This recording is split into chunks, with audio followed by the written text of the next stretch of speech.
Hello, सभी को मेरा नमस्कार। आज अपन पर्सनमाला 16 की बात करेंगे, जो आपको सिलेबस में दे रखी है।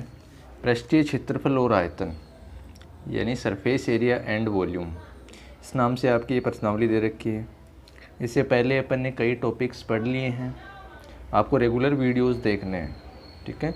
जितने भी 10th क्लास के स्टूडेंट्स हैं उन सबको आपको इन वीडियो से जोड़ना है और ज़्यादा से ज़्यादा आपको ये क्लासेस देखनी है, जिससे कि आपका अच्छे से रूटीन बना रहे और अच्छे से आप सीख सको, ठीक है। तो इससे पहले अगर आपने हमारी वीडियो को या हमारी यूट्यूब चैनल को सब्सक्राइब नहीं किया है तो सब्सक्राइब कर लीजिए और बेल आइकन को ज़रूर दबाइए, जिससे कि नई नई वीडियो आप तक सबसे पहले पहुंच सके। तो अपन पढ़ रहे हैं पृष्ठीय क्षेत्रफल और आयतन, ठीक है। प्रश्नमाला 16.1 की बात करें या फिर पूरी प्रश्नावली की बात की जाए तो अपन यहाँ पर पढ़ेंगे घन, घनाभ, बेलन, शंकु, गोले, ठीक है। इन सब के पृष्ठीय क्षेत्रफल पढ़ेंगे और आयतन की बात करेंगे। तो सबसे पहले अपन देख लेते हैं घन और घनाभ। ये 16.1 में आपको ये चीज़ें दे रखी हैं, घन और घनाभ, ठीक है। Cube and cuboid. तो आपको देखना है घन और घनाभ। घनाभ देखो, घनाभ की स्ट्रक्चर कुछ इस तरीके से होती है आपकी।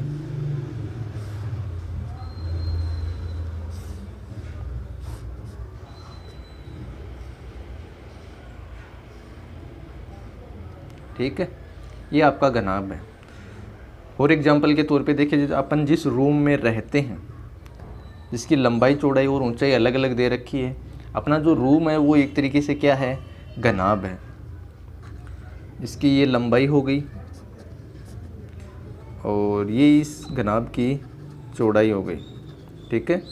और ये इस घनाभ की ऊंचाई आपको दे रखी है। तो घनाभ के अंदर क्या होता है, घनाभ की लंबाई, चौड़ाई और ऊंचाई तीनों का मान क्या होता है, अलग अलग होता है। लंबाई, चौड़ाई और ऊंचाई तीनों का मान अलग अलग होने पर उसको अपन क्या बोलेंगे, घनाभ बोलेंगे।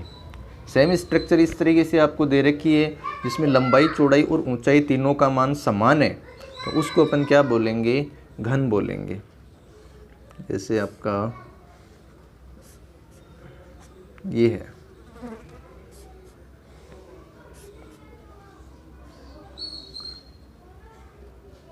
ठीक। इसमें और इसमें क्या फ़र्क है, इसमें लंबाई, चौड़ाई और ऊंचाई तीनों का मान अलग अलग दे रखा है, इसमें तीनों का मान क्या नहीं है, बराबर है। इसमें क्या है, लंबाई बराबर चौड़ाई बराबर ऊंचाई, तीनों का मान बराबर आता है, तो उसको अपन क्या बोलेंगे, घन बोलेंगे। इसको क्या बोलेंगे अपन, घनाभ, ठीक है। घन और घनाभ दोनों की बात की जाए तो इसमें जो फलक होते हैं, फलक या इसको क्या बोल देते हैं, पृष्ठ, वो कितने होते हैं आपके, 6 होते हैं, ठीक है। ये जो सामने वाला दिखाई दे रहा है आपको, ये आपका क्या है, एक फलक है, ठीक है। तो इस तरीके से देखो, इसके ठीक पीछे एक फलक होगा, तो कितने हो गई, 2। एक फलक ये रहा आपका, इसके ठीक सामने एक फलक ये रहा, तो 2 फलक तो आमने सामने हो गए और अगल बगल में आपके ये 2 हो गए, तो कितने, 4। एक फलक आपका ऊपर वाला हो गया 5 और एक फलक कौन सा हो गया, ये नीचे। तो फलकों की संख्या घन और घनाभ दोनों में कितनी होगी, 6 हो जाएगी, ठीक। अब अपन बात करते हैं शीर्ष। किसकी बात करते हैं, शीर्ष। तो घन और घनाभ दोनों में ये शीर्ष कितने होते हैं आपके, 8 होते हैं। 1 2 3 4 5 6 7 और 8, ये आपके क्या हो गए, शीर्ष हो गए। और बात करते हैं अपन किनारों की या कोर। तो घन और घनाभ दोनों में कितने होते हैं, 12-12 होते हैं। यानी कि दोनों फलक जहाँ मिलते हैं, जैसे आपका ये वाला फलक और ये वाला फलक, दोनों एक रेखाखंड पर मिलते हैं, ठीक है। कोई भी दो फलक ले लो, कोई भी दो फलक आपके जिस रेखाखंड पर मिल रहे हैं उस रेखाखंड को अपन क्या बोलेंगे, किनारा बोलेंगे। क्या बोलेंगे, किनारा। तो इस प्रकार से घन और घनाभ दोनों में किनारों की संख्या कितनी हो जाएगी, 12। इस चीज़ को आपको ध्यान में रखना है, ये नॉर्मल जानकारी है, ये सबको पता होनी चाहिए कि घन में और घनाभ में कितने फलक होते हैं, कितने शीर्ष होते हैं और कितने किनारे होते हैं। अगर लंबाई, चौड़ाई और ऊंचाई तीनों अलग अलग दे रखी है तो उस आकृति को अपन क्या बोलेंगे, घनाभ बोलेंगे। अगर लंबाई, चौड़ाई और ऊंचाई तीनों का मान समान है तो उस आकृति को अपन क्या नाम देंगे, घन बोलेंगे, ठीक है। ये जानकारी आपको ध्यान में रखनी है। अब देखते हैं अपन इनका आयतन की बात करते हैं, ठीक है। तो सबसे पहले घनाभ का आयतन, घनाभ का ये सूत्र है, ये सूत्र आपको ध्यान में रखने हैं। इस प्रश्नावली में आपके घन, घनाभ, बेलन, शंकु और गोला, इनसे रिलेटेड अपन पहले सूत्र पढ़ेंगे। सूत्र अपन को याद करने हैं, सूत्र याद करने के बाद ही अपन सवाल कर पाएंगे। तो सबसे पहले अपन घन और घनाभ की देख लेते हैं। 16.1 में घन और घनाभ की बात करेंगे। तो सबसे पहले घन और घनाभ के पृष्ठीय क्षेत्रफल और आयतन, इनके सूत्र अपने को पता होना चाहिए। अगर ये सूत्र अपने को पता रहेंगे तभी अपन सवाल कर पाएंगे। तो घनाभ का जो आयतन है वो क्या होगा, लंबाई इंटू चौड़ाई इंटू ऊंचाई, ठीक है। तो क्या हो गया इसका आयतन, लंबाई, चौड़ाई और ऊंचाई का गुणनफल। दूसरा, घनाभ का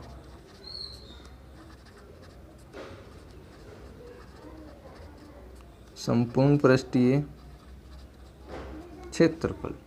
तो घनाभ का जो संपूर्ण पृष्ठीय क्षेत्रफल है वो क्या होगा आपका, 2 गुणा लंबाई इंटू चौड़ाई प्लस चौड़ाई इंटू ऊंचाई प्लस ऊंचाई इंटू लंबाई।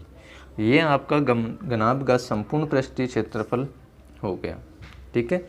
अगर आपको घनाभ के एक पृष्ठ का क्षेत्रफल बोल दिया जाए तो जो घनाभ का जो पृष्ठ होता है वो कैसा होता है, आपका आयताकार होता है, ठीक है। घनाभ में 6 पृष्ठ, 6 पृष्ठ किस तरीके से होंगे, आयताकार आकृति के आपके होंगे।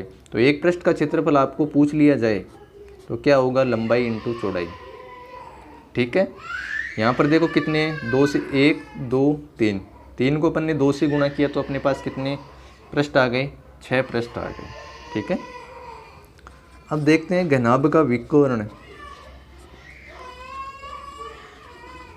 घनाभ की विकर्ण का सूत्र अपन तब यूज करेंगे जब आपको बोल दिया जाए कि कोई रूम है, उस रूम के अंदर आप लंबी से लंबी कितनी छड़ रख सकते हैं। कोई भी छड़ रख सकते हैं जिसकी सबसे ज़्यादा लंबाई की छड़ अपन जो रखेंगे उसमें किस सूत्र का प्रयोग करेंगे, अपन घनाभ की विकर्ण का प्रयोग करेंगे। उसका सूत्र होगा रूट लंबाई का स्क्वायर प्लस चौड़ाई का स्क्वायर प्लस ऊंचाई का स्क्वायर। ये सूत्र अपने को ध्यान में रखना है, ठीक है। ये तो घनाभ का हो गया। और अपन देख लेते हैं घन का। अगर ये सूत्र आपको ध्यान में है और आपको ये पता है कि घनाभ और घन में क्या डिफरेंस है तो आप घन के तीनों सूत्र आप निकाल सकते हो। घन का आयतन, घनाभ में देखो लंबाई, चौड़ाई, ऊंचाई अलग अलग है, ठीक है। और घन में क्या होता है, तीनों बराबर। तो यहाँ पर लंबाई, चौड़ाई, ऊंचाई तीनों का मान बराबर है तो घन का जो आयतन निकालेंगे वो क्या हो जाएगा आपका, भुजा की पावर 3, क्योंकि लंबाई, चौड़ाई, ऊंचाई क्या हो रही है आपकी समान। तो यहाँ क्या आ जाएगा, L into L into L, तो L की पावर 3, L क्या मान लेते हैं अपन, भुजा, तो भुजा की पावर 3 आपका क्या हो गया, घन का आयतन हो गया। 5वां, घन का संपूर्ण पृष्ठीय क्षेत्रफल। जो घन का जो संपूर्ण पृष्ठीय क्षेत्रफल है वो क्या हो जाएगा आपका, 6 इंटू भुजा की पावर 2। यहाँ देखो L इंटू एल करेंगे घन में तो L का स्क्वायर, यहाँ L का स्क्वायर, यहाँ L का स्क्वायर, तो कितने L स्क्वायर हो गए आपके, 3 L स्क्वायर। 3 को अपन 2 से गुणा करेंगे तो क्या आएगा, 6l²। l का मतलब घन की भुजा, क्योंकि लंबाई चौड़ाई ऊंचाई तीनों का मान बराबर होता है। इस तरीके से घन का संपूर्ण पृष्ठीय क्षेत्रफल आपको निकालना है। छठा सवाल, सूत्र देखो, घन का विकर्ण। घन के विकर्ण भी आप इस तरीके से निकाल सकते हो। तो क्या आएगा अपने √3 इंटू भुजा, √3 इंटू भुजा, ये आपके सूत्र हैं। तो ये आपको ध्यान में रखना है, ठीक है।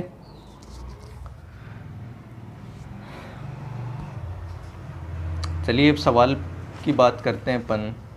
प्रश्नमाला 16.1, इसका जो पहला सवाल आपको दे रखा है वो क्या है? एक घनाभ 12 सेमी लंबा, 9 सेमी चौड़ा और 5 सेमी ऊंचा है, तो घनाभ का संपूर्ण पृष्ठीय क्षेत्रफल और आयतन ज्ञात करो। ये दोनों सूत्र अपन लगाने वाले हैं। तो घनाभ की लंबाई,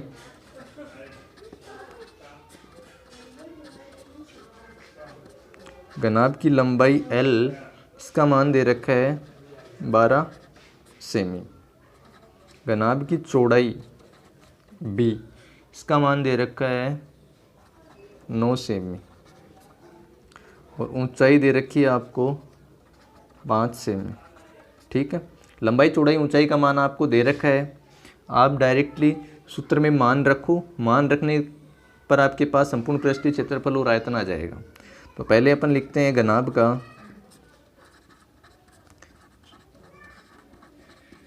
संपूर्ण पृष्ठीय क्षेत्रफल। घनाभ का संपूर्ण पृष्ठीय क्षेत्रफल आपका होता है 2 गुना लंबाई इंटू चौड़ाई प्लस चौड़ाई इंटू ऊंचाई प्लस ऊंचाई इंटू लंबाई। इस सूत्र में आपको मान रखना है। तो 2 इंटू लंबाई इंटू चौड़ाई, तो लंबाई कितनी है 12, चौड़ाई कितनी है 9, इन दोनों का मल्टीप्लाई कर दो, प्लस चौड़ाई इंटू ऊंचाई 9 इंटू 5 प्लस ऊंचाई इंटू लंबाई, तो 5 इंटू 12। सूत्र में मान रखना आपको और कुछ नहीं करना। अब आपको कैलकुलेशन करनी है। 12 को 9 से अपन गुणा करेंगे तो कितना आएगा 108, 5 को 9 से गुणा करेंगे 45, 12 को 5 से गुणा करेंगे 60, ठीक। अब इनको जोड़ लेंगे अपन। 8 5 13, 1 4 5, 5 और 6 11। तो जो अपना संपूर्ण पृष्ठीय क्षेत्रफल है वो कितना आएगा 426 वर्ग सेमी। यह आपका घनाभ का, क्योंकि सेंटीमीटर इंटू सेंटीमीटर, तो वर्ग सेंटीमीटर आपका आ जाएगा, ठीक है। अब अपन निकालेंगे घनाभ का आयतन। घनाभ का आयतन, घनाभ का आयतन क्या होता है आपका? लंबाई इंटू चौड़ाई इंटू ऊंचाई, इन तीनों का आपस में मल्टीप्लाई करेंगे तो अपने पास क्या निकल कर आएगा घनाभ का आयतन। तो लंबाई आपकी है 12 इंटू चौड़ाई 9 इंटू ऊंचाई कितनी है 5, इन तीनों को आपस में गुणा करेंगे।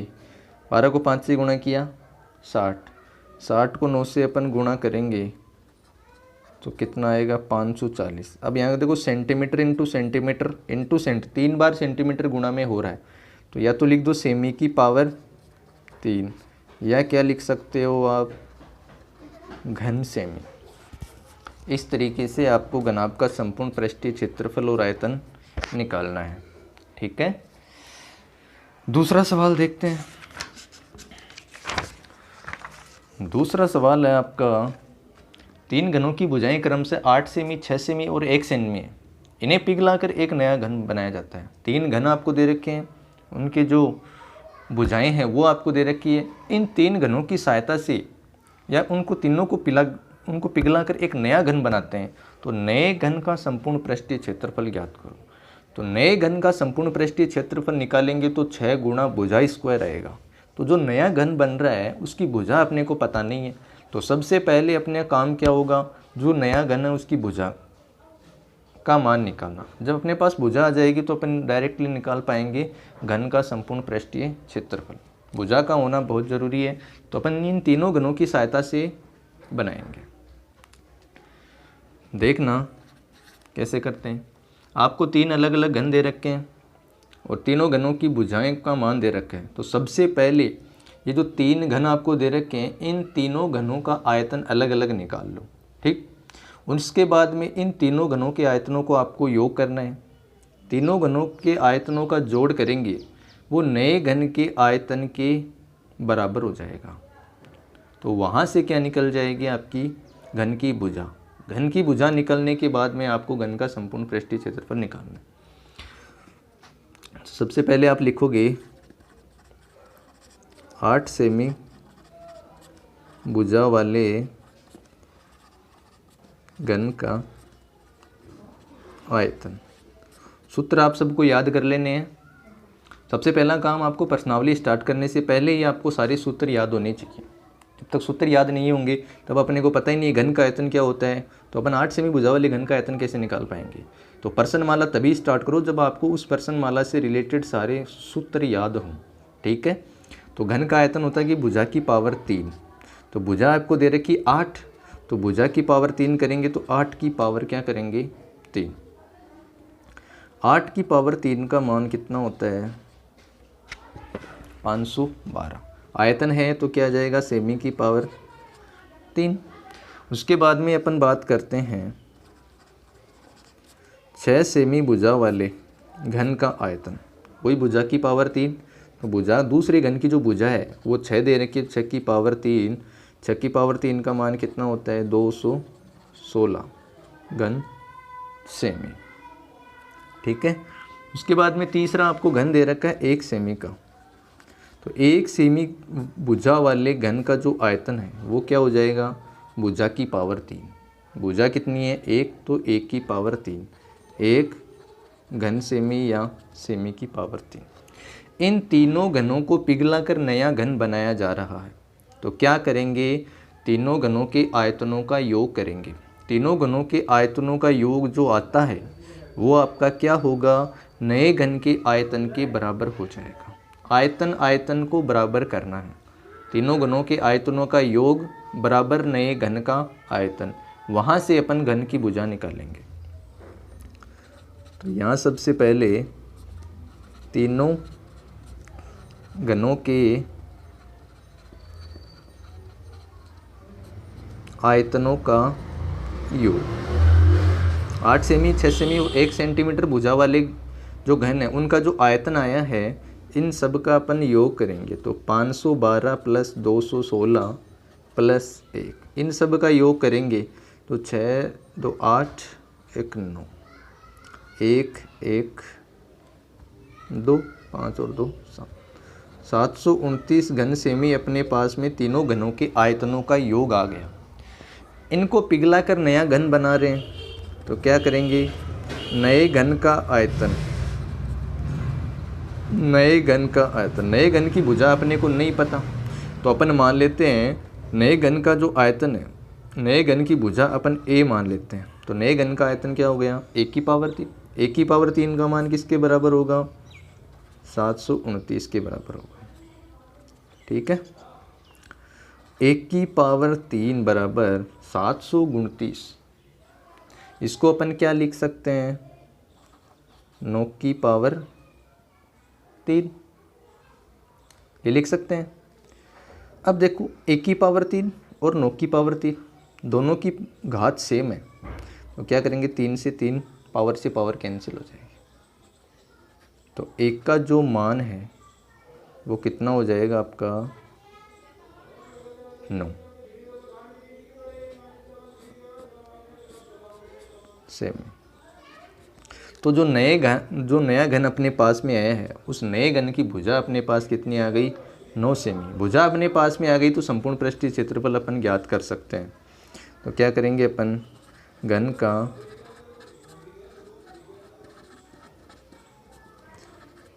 संपूर्ण पृष्ठीय क्षेत्रफल, तो घन का संपूर्ण पृष्ठीय क्षेत्रफल आपका होता है 6 गुणा भुजा स्क्वायर, तो 6 गुणा a स्क्वायर, 6 गुणा 9 का स्क्वायर, 9 का स्क्वायर 81 वर्ग सेमी। इस तरीके से आपको घन का संपूर्ण पृष्ठीय क्षेत्रफल निकालना है। ठीक है। अब देखते हैं अपन तीसरा सवाल। तीसरा सवाल है, एक संदूक की माप 50 centimetre into 36 centimetre into 25 centimetre है। ये आपकी लंबाई, चौड़ाई और ऊंचाई दे रखी है। इस संदूक का कवर बनाने के लिए कितने वर्ग सेमी कपड़े की आवश्यकता होगी? इस संदूक का अपन कवर बनाएंगे, ठीक है, तो किसकी बात करेंगे अपन? घनाभ के संपूर्ण पृष्ठीय क्षेत्रफल की बात करेंगे, क्योंकि जो कवर लगेगा वो घनाभ के संपूर्ण पृष्ठीय क्षेत्रफल के ऊपर लगेगा। तो अपने को एरिया निकालना है, वो किसका निकालना है? घनाभ के संपूर्ण पृष्ठीय क्षेत्रफल का आपको निकालना है, ठीक है। संदूक की माप आपको दे रखी है, तो संदूक की लंबाई L, इसका मान है 50 सेमी। संदूक की चौड़ाई का मान है 36 सेमी और ऊंचाई H का मान आपको दे रखा है 25 सेमी, ठीक। संदूक का कवर बना रहे हैं, तो अपन क्या करेंगे? संपूर्ण पृष्ठीय क्षेत्रफल, संदूक के संदूक का संपूर्ण पृष्ठीय क्षेत्रफल 2 इंटू लंबाई इंटू चौड़ाई 50 इंटू 36 प्लस चौड़ाई इंटू ऊंचाई, तो 36 इंटू क्या हो जाएगा 25 प्लस ऊंचाई इंटू लंबाई, तो करेंगे 50 इंटू 25। ये आपको करना है। 5 6 30, 5 3 15, 15 और 3 18। 50 को 36 से गुणा करेंगे 1800 आ गया।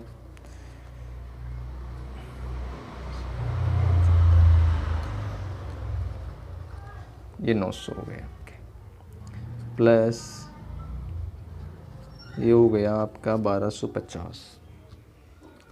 अब इन सब को अपन जोड़ेंगे, तो 1800 और 900 हो गए आपके 2700, 2700 और 1250 3950, ठीक है। अब इसको अपन 2 से गुणा करेंगे, 5 दूनी 10, 9 दूनी 18 और 1 19। ये आपका वर्ग सेमी। इतने कपड़े का क्षेत्र 7900 वर्ग सेंटीमीटर कपड़े की आवश्यकता पड़ेगी इस माप के संदूक का कवर बनाने के लिए। कवर की लंबाई, चौड़ाई, ऊंचाई दे रखी है। कवर लगाने की बात कर रहा है, चाहे घन हो चाहे घनाभ हो। कवर लगाने की बात अगर करता है तो आपको कौन सा सूत्र लगाना है? संपूर्ण पृष्ठीय क्षेत्रफल लगाना है, क्योंकि जो कवर आपका लगता है वो पूरी बॉडी के ऊपर लगता है। तो आपको निकालना पड़ेगा संपूर्ण पृष्ठीय क्षेत्रफल, ठीक है। नेक्स्ट सवाल देखो। चौथा सवाल है, एक घन का प्रत्येक पृष्ठ 100 वर्ग सेमी है। यदि आधार के समांतर समतल द्वारा घन को काटकर 2 बराबर भागों में बांट दिया जाए तो प्रत्येक समान भाग का संपूर्ण पृष्ठीय क्षेत्रफल ज्ञात करो। प्रत्येक भाग का संपूर्ण पृष्ठीय क्षेत्रफल ज्ञात करो। ये आपको निकालना है। ये आपका कोई घन दे रखा है,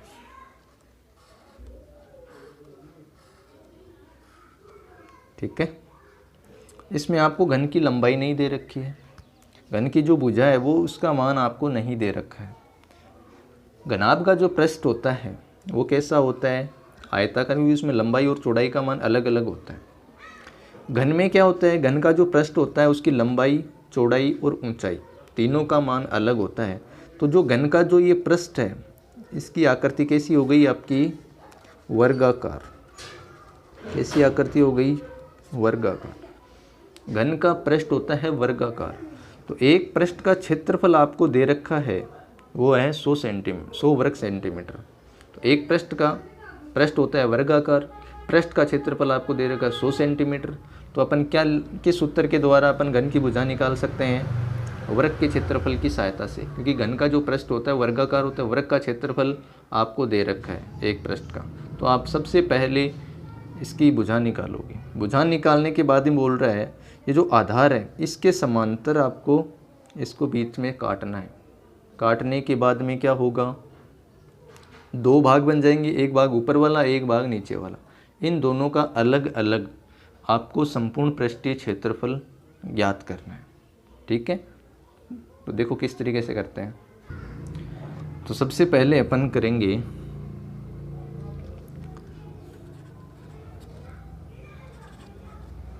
घन के एक पृष्ठ का क्षेत्रफल, वो कितना दे रखा है 100 वर्ग सेंटीमीटर। क्षेत्रफल आपको 100 दे रखा है। इस क्षेत्रफल की सहायता से अपन सबसे पहले घन की भुजा यानी कि a मान लेते हैं, इसका मान निकालेंगे। तो घन का पृष्ठ होता है आपका वर्गाकार, तो घन के पृष्ठ का क्षेत्रफल यानी कि वर्ग का क्षेत्रफल आपका होता है भुजा स्क्वायर। तो a स्क्वायर बराबर 100। तो a बराबर आ जाएगा आपका √100। तो 100 का वर्गमूल 10, एक का मान अपने पास निकल कर आ गया 10। ए क्या है घन की भुजा, तो घन की भुजा अपन इस क्षेत्रफल की सहायता से निकाली, वो कितनी आ गई आपकी 10 सेंटीमीटर। अब देखो इस कंडीशन में इसकी लंबाई भी 10 है, चौड़ाई भी 10 है और ऊंचाई भी 10 है। जब अपन इसको आधार के समांतर काटेंगे, जब अपन इसको आधार के समांतर काटेंगे तो इसकी लंबाई भी 10 रहेगी, चौड़ाई भी 10 रहेगी। अगर इसको हाइट से बीच से काट देते हैं तो परिवर्तन किस में आएगा, ऊंचाई में। ऊंचाई में परिवर्तन आएगा तो ये घन से क्या बन जाएगा, घनाभ। क्योंकि घन में तो लंबाई चौड़ाई ऊंचाई तीनों का मान बराबर होता है। अगर एक मान भी आपका डिफरेंस आता है तो वो क्या होगा, आपका घनाभ बन जाएगा घन से। तो आपको जो अलग अलग पार्ट का क्षेत्रफल निकालने के लिए बोला है तो वो आपको घन का नहीं निकाल के घनाभ का संपूर्ण पृष्ठीय क्षेत्रफल निकालना है। यहाँ आधार के समांतर काटते हैं अपन। देखो यहाँ से लेके यहाँ तक की दूरी आपकी है डिस्टेंस 10, ऊंचाई को अपन बीच से काटते तो 5 सेंटीमीटर ऊपर रह गया, 5 सेंटीमीटर नीचे रह गया। लंबाई और चौड़ाई तो 10-10 है, लेकिन ऊंचाई कितनी हो गई 5, तो मान अलग हो गया। तो क्या बन जाएगा, घनाभ बन जाएगा। घन को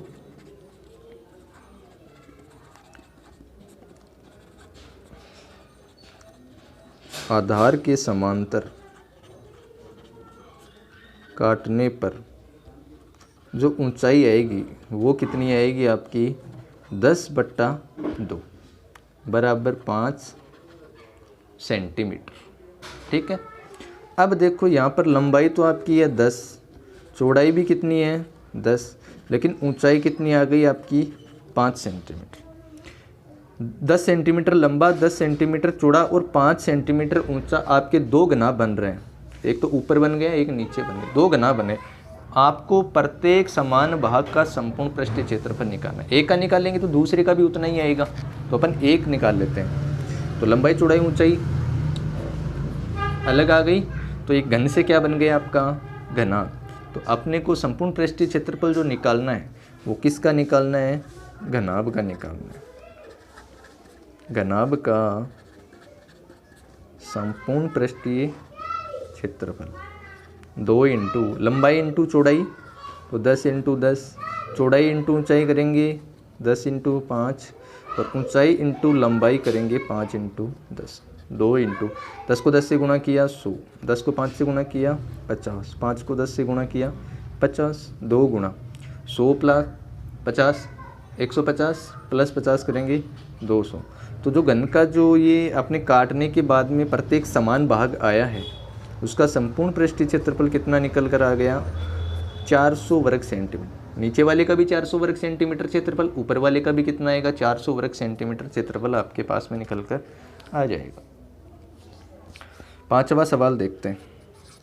पांचवा सवाल है, बगैर ढक्कन का एक बक्सा 3 सेंटीमीटर मोटी लकड़ी का बना हुआ है। इसकी बाहरी लंबाई 146 सेंटीमीटर, चौड़ाई 116 सेंटीमीटर और ऊंचाई 83 सेंटीमीटर। उसके अंदर की ओर पेंट कराने का खर्चा ज्ञात करो। पेंट की दर 2 रुपये प्रति 1000 वर्ग सेंटीमीटर है। ढक्कन है वो बक्सा लकड़ी का बना हुआ है, उस लकड़ी की जो मोटाई है वो कितनी है 3 सेंटीमीटर। लकड़ी की मोटाई 3 सेंटीमीटर। अब आपको यहाँ थोड़ा सा देखना पड़ेगा घना, ये जो बक्सा है बक्से की बाहरी लंबाई वो आपको दे रखी है 146। यही मान लो जैसे आपका बक्सा है, ये जो बना हुआ है ये 3 सेंटीमीटर मोटी लकड़ी है, ठीक है। इसके अंदर की साइड पेंट करेंगे, इसका संपूर्ण पृष्ठीय क्षेत्रफल जैसे अपन निकालते हैं तो उसमें 3 सेंटीमीटर भी शामिल होगा। अपने को पेंट करना है अंदर की ओर, अंदर की ओर पेंट करेंगे तो 3 सेंटीमीटर देखो यहाँ इस साइड से कम हो जाएगी। जो लकड़ी की मोटाई है उसके अंदर की ओर कर रहे हैं तो 3 सेंटीमीटर को तो अपने को छोड़ना है, इस साइड से भी आपको 3 सेंटीमीटर को छोड़ना है, लंबाई में भी छोड़ना है, चौड़ाई में भी छोड़ना है। लेकिन ऊंचाई में देखो इसका जो आधार है वो भी 3 सेंटीमीटर मोटी लकड़ी का बना हुआ है, ऊपर से खुला है, इसका मतलब 3 सेंटीमीटर मोटाई ऊपर नहीं है, ठीक है। तो बक्से की बाहरी लंबाई आपको दे रखी है 146 सेंटीमीटर। तो जो इसकी भीतरी लंबाई है, भीतरी लंबाई देखो लंबाई है तो दोनों साइड से 3-3 सेंटीमीटर कम हो जाएगी। तो 146 - 3 तो कितना बचेगा 140 सेंटीमीटर, ठीक है। अंदर की ओर पेंट कर रहे हैं, अंदर की ओर पेंट करने पर अपने पास लकड़ी की मोटाई से कोई रिलेशन नहीं है अपना, तो दोनों साइड से लकड़ी की जो मोटाई है उसको कम करना है दाएं और बाएं से, ठीक है। इसी प्रकार आपको चौड़ाई में करना है। तो बक्से की बाहरी चौड़ाई वो दे रखी है 116 सेंटीमीटर। तो इसके जो अंदर की चौड़ाई है, क्योंकि अपन पेंट करें अंदर, तो अंदर की चौड़ाई कितनी हो जाएगी, दोनों साइड से आपको 3-3 सेंटीमीटर मोटाई को माइनस कर देना है। तो कितना बचेगा 110 सेंटीमीटर, ठीक। अब बक्से की आपको दे रखी है ऊंचाई, ये बाहरी ऊंचाई है, बाहरी ऊंचाई आपको दे रखी है 83 सेंटीमीटर। तो इसकी जो आंतरिक ऊंचाई है, आंतरिक ऊंचाई वो कितनी हो जाएगी, इसमें से -3 एक ओनली -3 करेंगे, क्योंकि ऊपर से जो है वो खुला हुआ है, तो 3 सेंटीमीटर मोटी लकड़ी ऊपर छत पर नहीं लगी हुई है, इसका मतलब ऊपर की 3 सेंटीमीटर मोटाई अपने पास बच गई, क्योंकि ऊपर अपने को कलर करना ही नहीं है, अपने को कलर नीचे ही करना है। तो नीचे की जो मोटाई है 3 सेंटीमीटर वही आपको माइनस करनी है। तो इसकी जो आंतरिक ऊंचाई है वो कितनी आ जाएगी आपकी 80 सेंटीमीटर आ जाएगी, ठीक है। आप पेंट कर रहे हैं तो आपको ध्यान में रखना है, इसमें आपको घनाभ का संपूर्ण पृष्ठीय क्षेत्रफल नहीं लगाना है, क्योंकि घनाभ के संपूर्ण पृष्ठीय क्षेत्रफल में तो ऊपर भी कलर हो जाता है, ठीक है। ऊपर का हिस्सा छोड़ना है तो देखो चारों दीवारों पर करना है और नीचे के पृष्ठ पर आपको करना है। तो कमरे की चारों दीवारों का क्षेत्रफल लगाएंगे, प्लस में क्या लगाएंगे, आधार का क्षेत्रफल। तो घनाभ का जो आधार होता है वो आयताकार होता है। तो कमरे की चारों दीवारों का क्षेत्रफल हो गया 1, 2, 3 और 4। चारों तो दीवारों पर कलर करना है, लेकिन नीचे आधार पर कलर करना है, ऊपर तो करना ही नहीं है। तो आपको सूत्र जो लगाना है कलर करने का जो क्षेत्रफल है, जो क्षेत्र है, उसका सूत्र क्या हो जाएगा, कमरे की चारों दीवारों का क्षेत्रफल प्लस फर्श का क्षेत्रफल। फर्श का क्षेत्रफल आयत का क्षेत्रफल हो जाएगा, क्योंकि आयत जो घनाभ का जो पृष्ठ है वो कैसा होता है आपका, आयताकार होता है। तो फर्श के क्षेत्रफल में आपको आयत के क्षेत्रफल का सूत्र लगाना पड़ेगा। तो यहाँ अपन लिखेंगे पेंट करने योग्य क्षेत्र। पेंट करने योग्य क्या हो जाएगा, बक्से की चारों दीवारों का क्षेत्रफल। बक्से की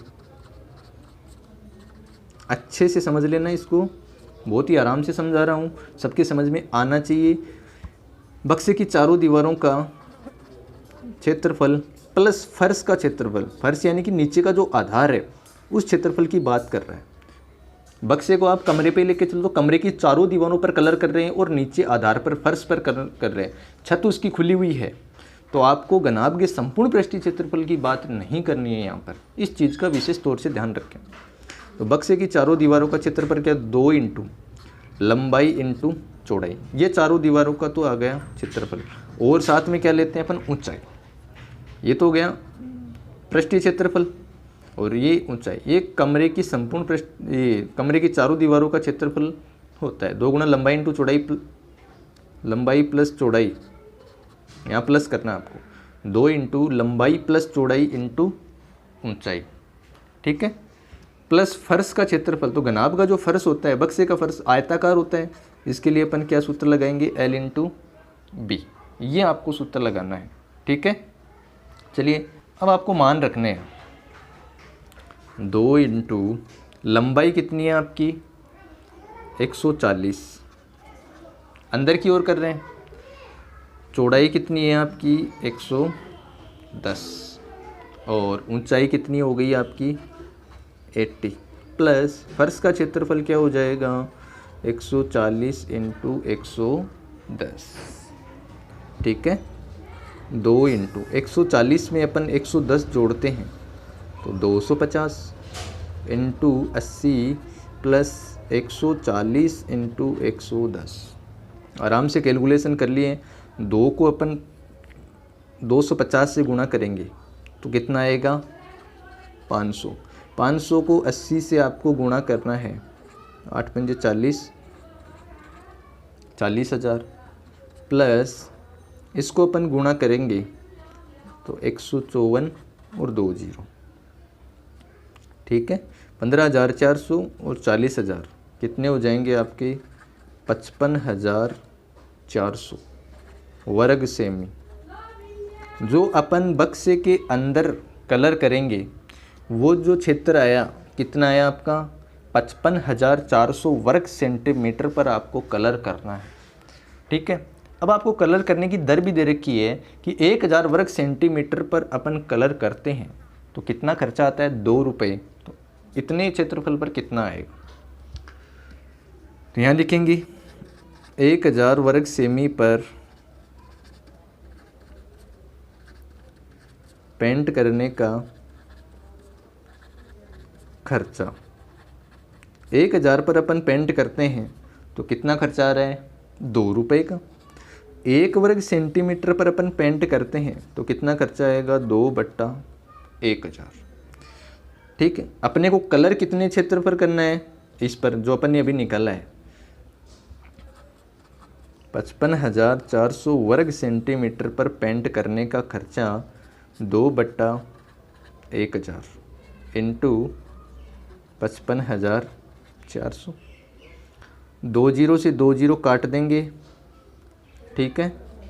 2 को अपन 554 से गुणा करते हैं तो आता है आपका 8 दूनी 10 10 1 11 बट्टा 10, ठीक है। तो अपने पास कितना आएगा 110.8 यानी कि 110 रुपये और 80 पैसे अपने पास खर्चा आएगा बक्से के अंदर चारों ओर पेंट करेंगे तो, ठीक है। एक बार फिर से देखना, लकड़ी की मोटाई दे रखी है, बाहरी लंबाई 146 है, भीतर की लंबाई ज्ञात करेंगे तो दोनों साइड से लकड़ी की मोटाई को माइनस करेंगे, ये बाएं तरफ से ये दाएं तरफ से -3 चौड़ाई में भी माइनस करना है। ऊंचाई में देखो ढक्कन ऊपर से खुला हुआ है तो 3 सेंटीमीटर मोटाई ऊपर नहीं है, ओनली नीचे फर्श में ही ये 3 सेंटीमीटर मोटी लकड़ी लगी हुई है तो आपको ऊंचाई में 1 ही 3 माइनस करना है, ठीक है। उसके बाद में पेंट करने योग्य क्षेत्र तो बक्से के चारों दीवारों पर करेंगे, नीचे फर्श पर करेंगे, ठीक है। तो कमरे की चारों दीवारों का क्षेत्रफल लगा देंगे। फर्श का क्षेत्रफल आयताकार होता है, फिर इतना क्षेत्रफल आ गया। 1000 वर्ग सेंटीमीटर पर खर्चा कर रहे हैं 2 रुपये का, तो 1 पर कितना हो जाएगा 2/1000। अपने को 55,400 पर पेंट इतने वर्ग सेंटीमीटर पर पेंट करना है तो खर्चा आएगा 110 रुपये 80 पैसे आपका आएगा, ठीक है।